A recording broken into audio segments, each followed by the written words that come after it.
Hello and welcome to this session from Ideas to Impact. My name is Karen. I'm the Fundraising Development Manager for Equalities based at Lewisham Local, and I've been asked to do this talk by Changemakers. Lewisham Local does a range of things. We have direct projects, and also we have the work that I do, which is where our charity helps other charities and CICs. So my work is in the fundraising for Lewisham area of this diagram. This leaflet has a little bit more on the fundraisers that are available at Lewisham Local. There's myself doing equalities and Roz who does sports. And then there are two others based at different organisations, and they help with arts and culture groups in Lewisham. And another one also helps with cold spots.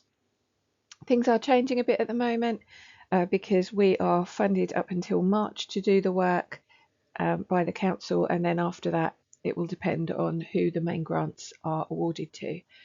These slides have where you see the lines underneath, you can click on those and it says find out more here. It will take you to that leaflet, and we will update that from the back end and can update it. It's not a static document. We can update it so that you will be able to see the latest. So the work that I do in particular, and what Roz does, is recorded in this brochure, so you can find out more. As I've just said, things will change in March 26, so make the most of what's happening at the moment. The work that I do includes Friday Fundraising Club, and if you are a CIC or a charity, I'd particularly recommend that you join this if you're helping Lewisham residents or you're based in Lewisham. This one is a free-for-all. You can join it if you do meet those requirements, and it's a place where you can ask fundraising questions and you can put information about funders that might not be helpful for your group, but that might be helpful for another Lewisham group. And if all of the 300 people on there do that, we end up hearing about a lot more different funding opportunities as soon as they come out, hopefully. I do some other things, and I'm not going to go through all of this list.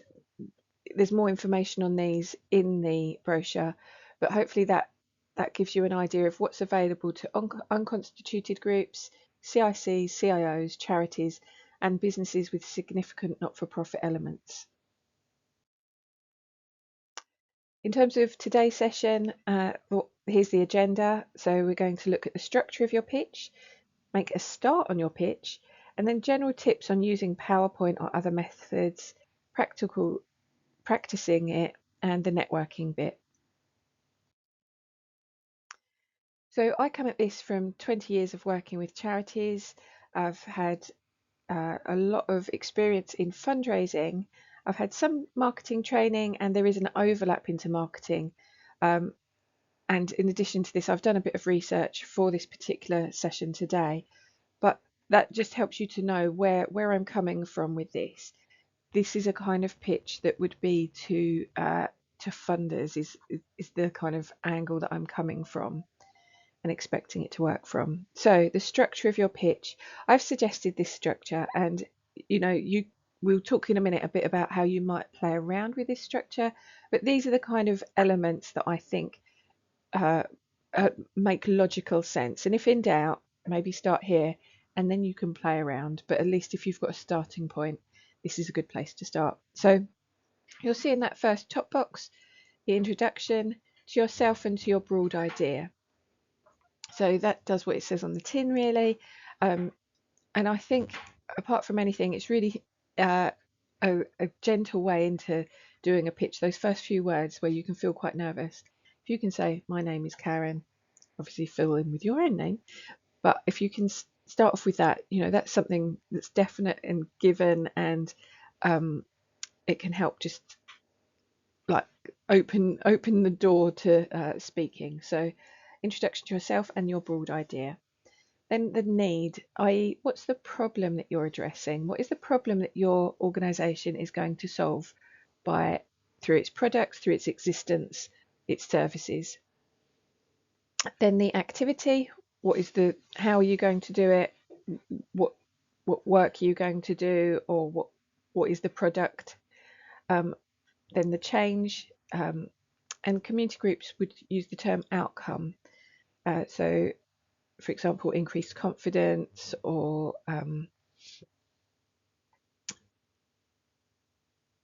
decreased social isolation, that sort of thing. Then the ask.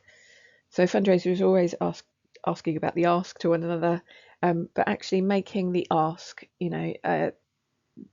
what is it that you're looking for from whoever you're speaking to, from your audience? And then your response mechanism. Again, this is a fundraising term, but how can they respond to you really easily, really in a straightforward way? So I'm going to go through a worked example now.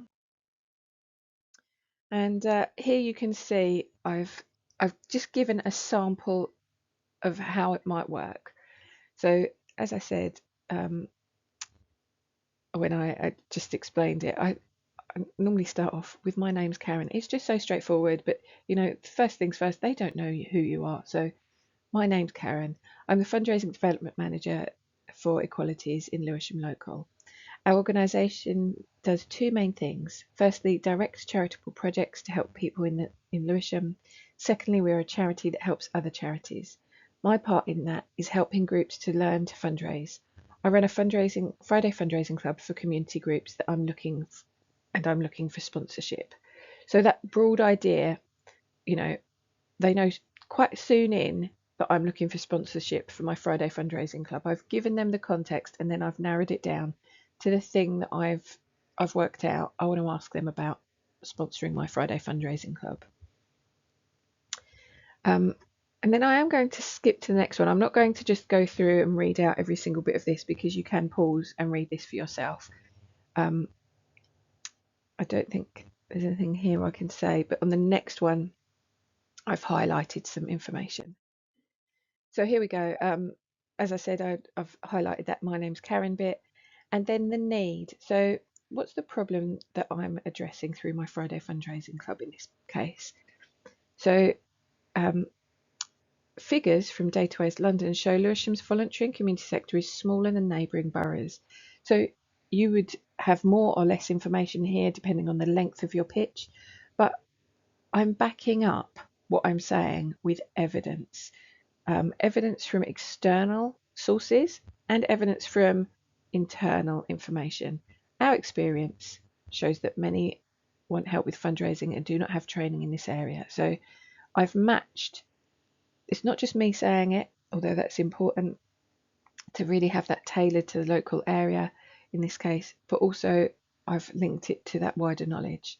And similarly with the activity, it's very clear what it is that I'm doing, how many times a week I'm doing it, how long it's going to last. They can work out how many hours that is, and so on. And I've said how many people I'm reaching out to.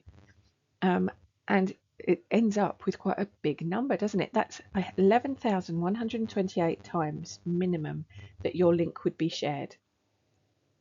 I've also put a bit in here saying many groups are black-led, because often there are lots of funders who are now keen, for example, to reach out to black groups. There are many other organisations, potential sponsors, that may want to particularly be reaching out and recognise that that's a gap in their work. So all these different things that might help groups to really kind of pinpoint who am I trying to reach, and whether you can help them to do that. Then the change. So I've explained what the change is. Again, I've added in a figure. So quotes, figures, these kind of pieces of evidence are useful, because overall your whole pitch is, can they trust you? Can they trust you to deliver? Can they trust you that you're telling the truth? So all of this is building up a picture. Yes, I can deliver this. Yes, I know what I'm talking about. And then benefits, and the ask. So would you like to be part of Lewisham's longest running and only Lewisham-centric fundraising support group? So that's a benefit to them, isn't it? That they can be part of what we're doing. It's not like I'm going to them with a begging bowl. I'm kind of highlighting to them the benefits for them, that they can be part of the longest running and only Lewisham centric fundraising support group. Then I go on to talk about some other benefits. We can include a link to your business on our promotion to groups, drip fed through the year, etc., etc. We're looking for, so there are pros and cons of stating an exact figure, because you might think, oh, I don't know them well enough, maybe I could have asked for higher, and so on. And so if you're really not sure what to put there, it might be that you put a shopping list of options. But in this case, I've just kept it simple, and it's clear what I'm asking for. We're looking for £350 per year, much less than the cost of an advert, targeted, and plus it's targeted and long lasting. So, oh, sorry, I've gone past that thing and I can't now re-record it. So I'm going to have to just talk about the response mechanism. It is really important that they can respond to you, because life is life and busy, and so maybe they're going to respond straight away. Great, they can speak to you there and then, but they'll need to contact you in some way or another, whether after that meeting or into the future. Maybe they go and take the pitch to others, they discuss it and so forth. And so you want to have various ways that they can contact you immediately, ideally by telephone, email. Having various different ways to contact you is really good, so that if one way doesn't work, another does. And then making sure that you're keeping a track of your emails and probably your spam box as well, if you've not heard from them before. So just make it really easy for them to respond to you. In this section, I would allow people time to have a little go themselves, and then we would talk it through. So it's up to you whether you want to pause the video here and do that right now, or just press on. So moving on from that, once we've done a little bit of feedback on people having their own go, I move into the next part of our agenda, which is what tips people have. And I would ask them what tips they might have. So you might want to share, stop the video here and share with yourself the tips that you have for doing a really good presentation.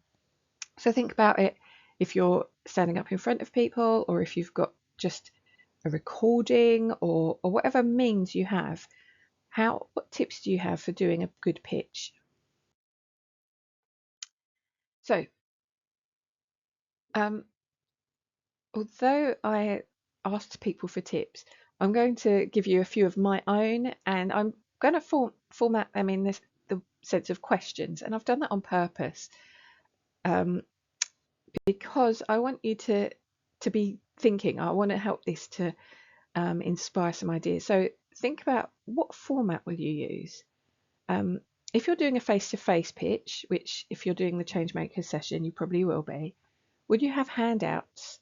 Will these be paper or 3D? I remember once when I came to the Changemakers event, a lady had lifelike dolls, and so she was able to hand them around the room, and it helps people to really see for themselves and to engage with holding on to something, that it's in their hands, it's part of them, they're kind of accepting something from you almost. So is there something that you can do for that? Now, if your piece of work is a service, you might need to think more in a more inventive way about that. Maybe you do arts therapy with young children or something, and so you can't hand around a service of doing art, but maybe you can hand out pieces of artwork, or you could start off the session with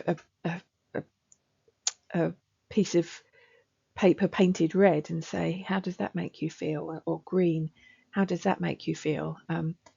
And use that as a kind of a starting point hook. We'll come back to that idea of a hook in a moment. The PowerPoint, you might want to have a PowerPoint, and when you're thinking about your PowerPoint, think about what design you will have, what photos. You want some consistency in your PowerPoint, I would say, in the sense that if you look at this PowerPoint here, it's not perfect by any means, but every single one has got that strip across the bottom, and that links up to our logo, which has got all the different colours.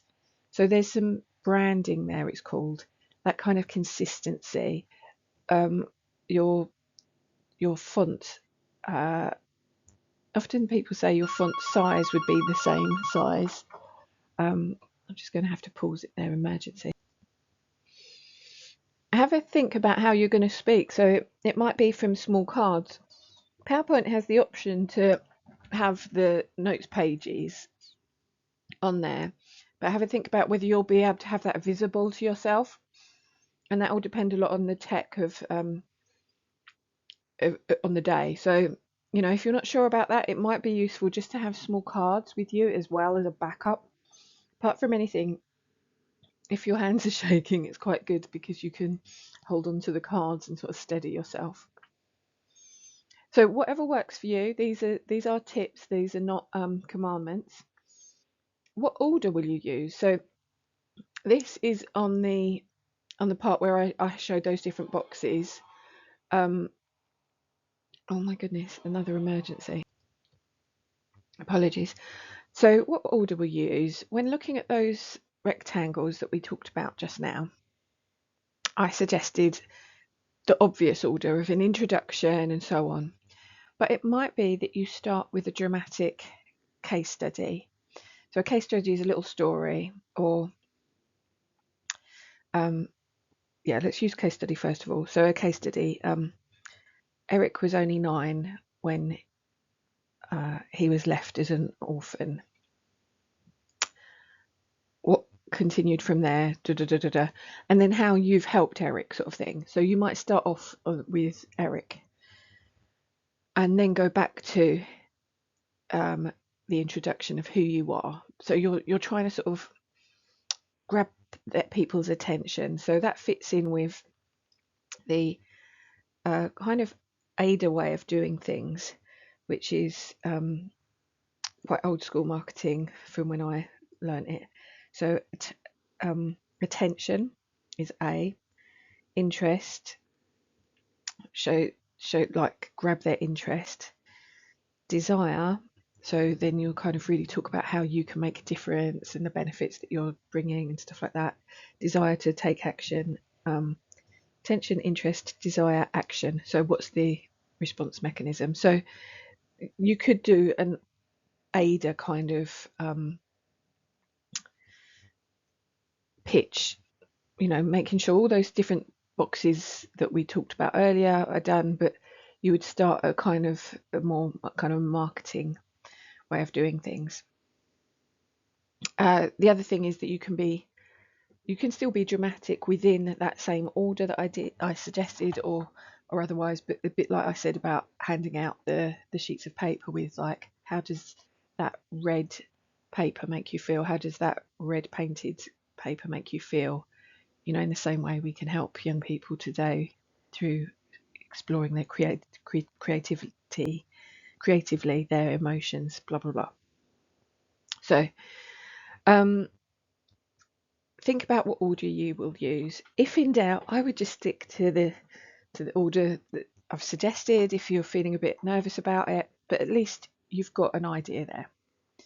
So then unique selling proposition, USP, it's often known as, and how are you different from your competitors? In order to answer that question, you will need to know what your competitors are doing. I heard from a group that said they were the only organisation to be doing a certain piece of work, and I knew for a fact that there was another one of them. So it kind of broke my trust a little bit in that organisation, because I thought to myself, well, they either don't know what they're talking about, in which case should I trust them, or they're lying and they know that this other work is happening, in which case I still don't trust them. So make sure that it really is unique. It doesn't have to be sort of groundbreaking, like I've just discovered the elixir to life, But it does need to be, a bit like I said about Friday Fundraising Club. It's the only Lewisham centric fundraising club. So in your particular area, you might be unique, or in your particular theme, you might be unique. But in some way, how are you unique?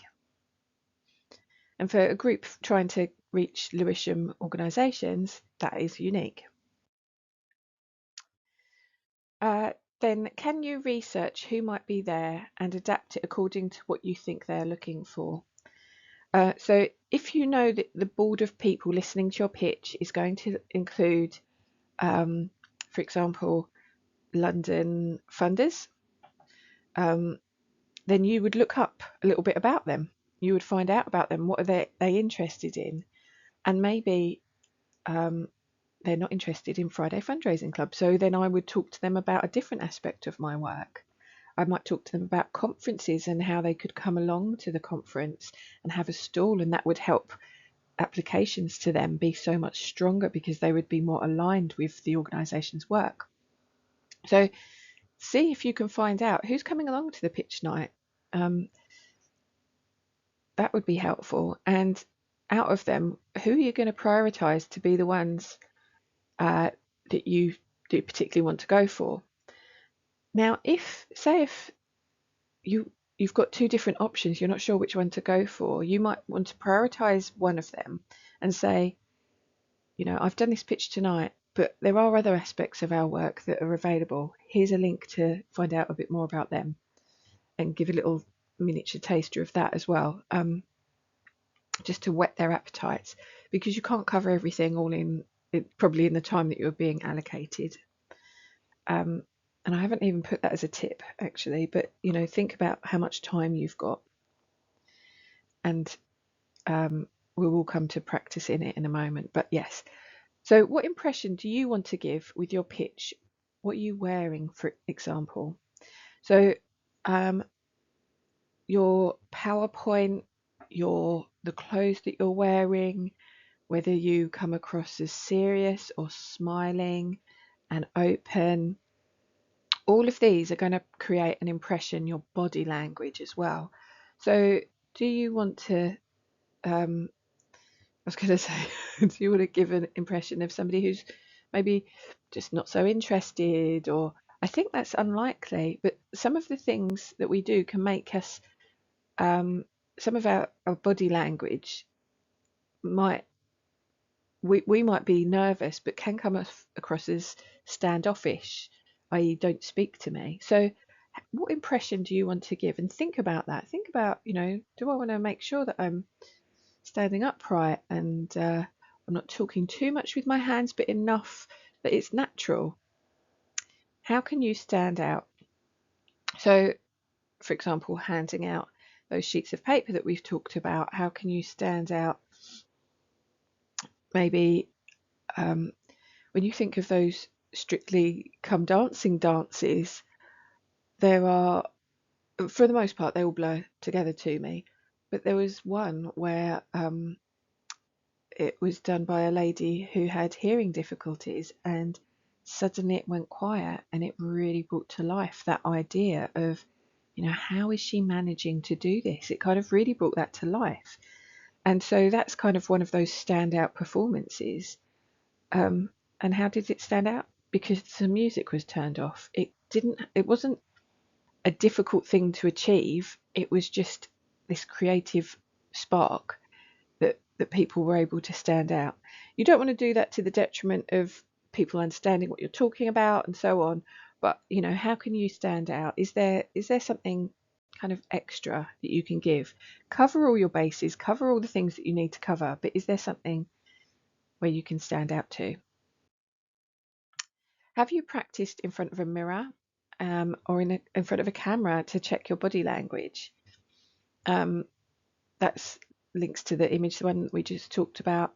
Have you practiced in front of someone else? So I can find when I'm practicing a talk, actually quite difficult to speak in front of my husband. It's ridiculous. But I've got to face him day in, day out, I suppose. So it's almost harder doing it in front of him than it is a bunch of people who are strangers. So, even if it's somebody that you know well, that's fine, because that will all help you.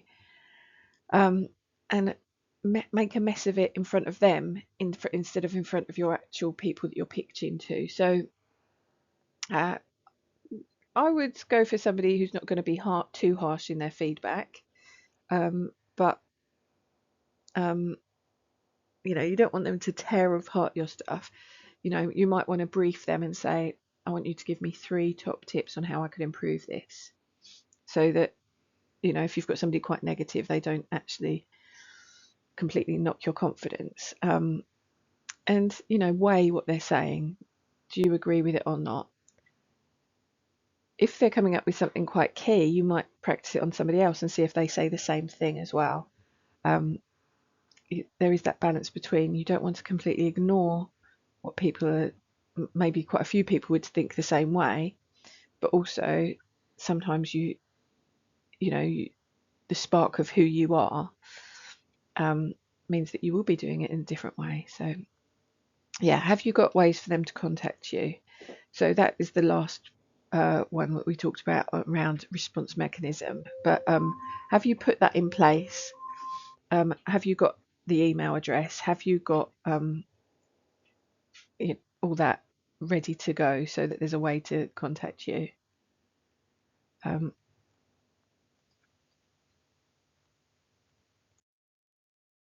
So based on those tips, I will suggest to the people at present that they practice in pairs, update their pitch and practice in pairs, and give each other constructive feedback. And then I would move on to talking about the other support that I offer. I might be thinking about doing a drop-in, and that would be open to people who are doing their pitches. Yeah, so I think that's all for now. Thank you so much for listening. And if you're listening to this because I couldn't make the event, hopefully it's still really useful to you, and I wish you well.